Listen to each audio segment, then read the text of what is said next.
पिंपरी चिंचवड शहराच्या राजकारणात 2017 मध्ये भारतीय जनता पक्षाने अनपेक्षितरित्या महापालिका राजकारणाच्या इतिहासात पहिल्यांदा सत्ता मिळवली। या सत्तेमध्ये ज्यांनी भाजपच्या विजयाचा रथ ओढून आणला त्या 77 मावळ्यांमध्ये वसंत बोराटे हे मोशी येथील नगरसेवक देखील सहभागी होते। मोशी गावचे भूमिपुत्र तसेच वारकरी व सांप्रदायिक घराण्याची पार्श्वभूमी असं धार्मिक अधिष्ठान असलेले वसंत बोराटे हे सध्या प्रभाग 2च्या राष्ट्रवादीच्या उमेदवारांचे पॅनल प्रमुख आहेत।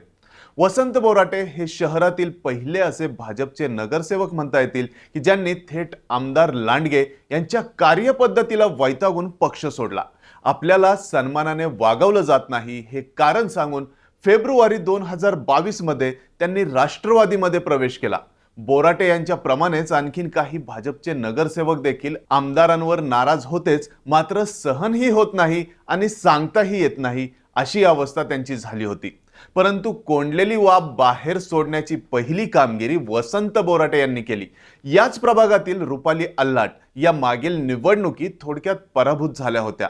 मोशी भागातील अंतर्गत रस्ते तसेच विकास आराखड्यातील प्रलंबित प्रश्नांवर त्यांनी 2 महिन्यांपूर्वी केलेले अमरण उपोषण शहरात प्रचंड गाजलं।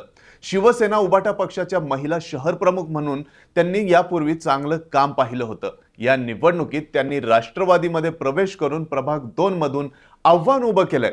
याच प्रभागातील विशाल आहेर आणि माजी नगरसेविका अश्विनी जाधव यांनीही या प्रभागातील भाजप मंडळींच्या कार्यपद्धतीवर नाराजी व्यक्त करून वसंत बोराटे यांना साथ देत राष्ट्रवादीतर्फे निवडणूक लढवत आहेत।